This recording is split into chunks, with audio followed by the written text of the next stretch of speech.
Alors, Monsieur Gamal Abina, renforcement ou alors consolidation, solidification des liens de coopération entre Bamako, Moscou et Alger, pour la France et l'Europe, est-ce qu'il y a matière à craindre? Tout à fait, parce que je vais parler d'un texte qu'on avait écrit, rédigé avec le fils d'un homme très connu, Ali Boumendjel, qui a été assassiné par la France coloniale.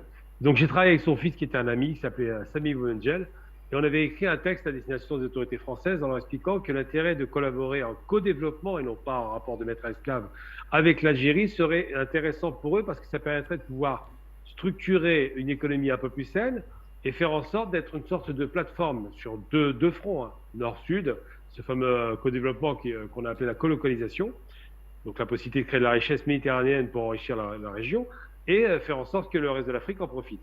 C'était donc ce que vient d'en parler Linda à l'instant, la profondeur naturelle et j'ai envie de dire pratiquement économique de la France en percée en Afrique, mais en passant par un partenariat stratégique gagnant-gagnant, non pas un partenariat de maître esclave ou de vendeur de ferraille.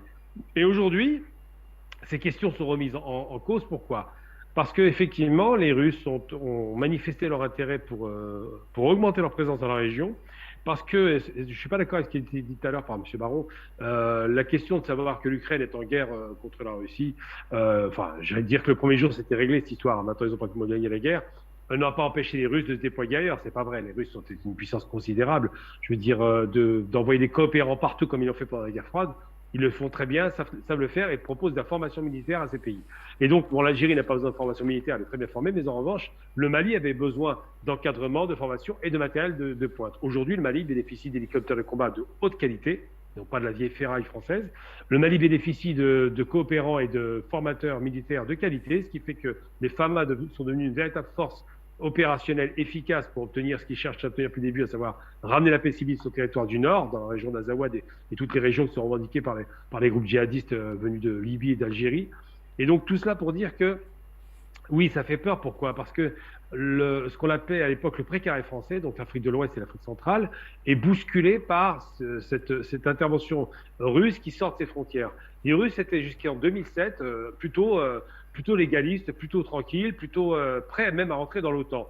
Puis quand les Américains ont déployé leur système de défense antimissile, les Russes ont compris que bon, l'ennemi n'était pas nécessairement l'Iran, mais était la Russie. Ils étaient déployés sur toute la frontière russe, ils ont compris que vraiment ils cherchaient un ennemi et qu'ils vont le retrouver. Donc c'est à ce moment-là que Poutine a commencé à revoir sa copie et a commencé à sortir de ses frontières.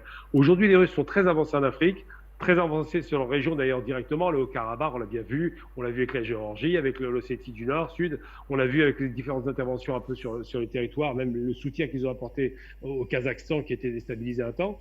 Donc les Russes ont décidé de sécuriser leurs frontières, mais pas seulement, ils veulent sécuriser non seulement leurs frontières, mais sécuriser leurs alliés historiques. On a vu l'intervention, par exemple, et les soutiens qu'ils ont fait en sous-main avec l'Éthiopie, par exemple, qui devait être déstabilisée par les États-Unis sur les questions du Tigré, puisque évidemment Abiy Ahmed a déplu aux Américains. C'était plus le chien-chien qui était aux commandes avant de son prédécesseur, qui valait pas grand-chose aux Émirats, pour lequel je n'avais pas de sympathie. Abiy Ahmed est plus indépendantiste, c'est beaucoup plus ancré à l'Est, puisque les investissements essentiels qui sont faits en Éthiopie avec ce fameux barrage de Renaissance sont constitués par des soutiens chinois et russes. Donc effectivement, le fait que l'Algérie fasse un axe Bamako, Alger, Moscou, et c'est vrai, il ne faut pas oublier les Iraniens qui ne sont pas loin non plus, hein, parce qu'ils ont un intérêt dans la région. C'est vrai qu'il ne faut pas les oublier. Sur le plan géostratégique, ils ont inventé un système de défense qui est assez redoutable et pour lesquels on a du mal à les cerner. Eh bien, tous ces actes-là sont en train de se constituer comme de nouveaux axes tentaculaires qui vont donner le sentiment qu'il y a un retour des guerres froides, c'est vrai, mais surtout qu'il y a un rééquilibrage des forces. C'est-à-dire que la France, face à l'Algérie, elle a beaucoup de problèmes pour appréhender le territoire algérien et pour appréhender l'autorité algérienne parce qu'elle n'a pas à régler cette question du passé colonial et la barbarie qu'elle exerce là-bas, parce qu'elle refuse de demander pardon. Alors, ce serait un geste si simple. Je veux dire, tous les pays barbares demandent pardon. Les Allemands ont demandé pardon. Adenauer a demandé pardon aux Français. Mais les Français ne veulent pas faire pour une question de fierté mal placée et peut-être, quelque part, un sous-jacent raciste assez malsain. Mais bon, quoi qu'il en soit, aujourd'hui, le rapport Alger, Bamako, Moscou, c'est un rapport simple parce que ce n'est pas un rapport racial. C'est un rapport surtout géopolitique, géostratégique et géoéconomique. Et ces rapports qui sont en train de se développer vont effectivement poser problème. Ça va remettre en question plusieurs choses. D'abord, la présence militaire française dans la région, le risque de perte d'approvisionnement de la part du Niger, qui est toujours tenu par Bazoum, mais ça peut changer.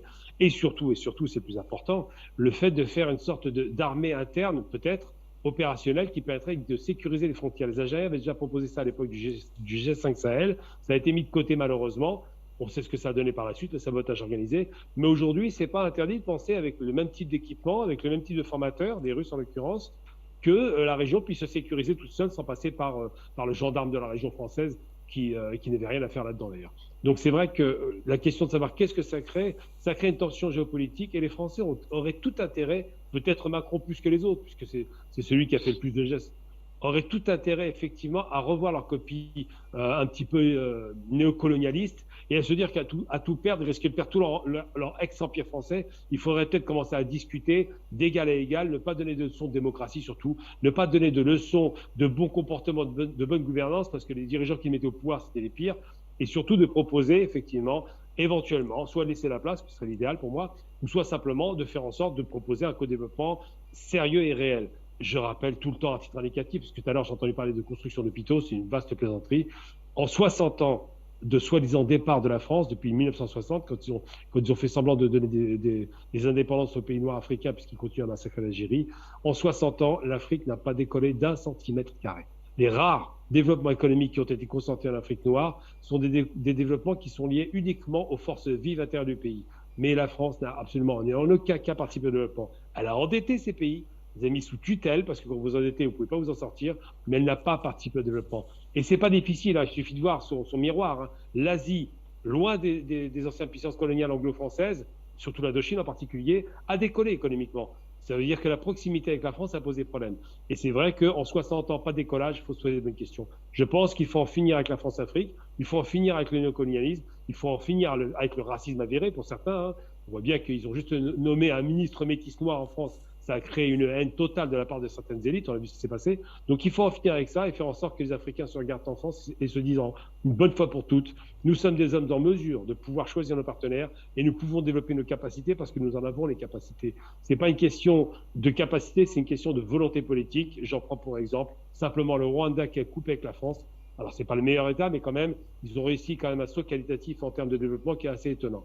Je parle de l'Éthiopie, qui n'a jamais été colonisée. On voit le résultat des courses. C'est un pays qui est capable de faire des choses extraordinaires. Et je pense que le Mali n'est pas plus bête que les autres. Il n'y a pas de raison que ça n'arrive pas, surtout s'il travaille à bonne intelligence avec des partenaires qui ne sont pas des colons.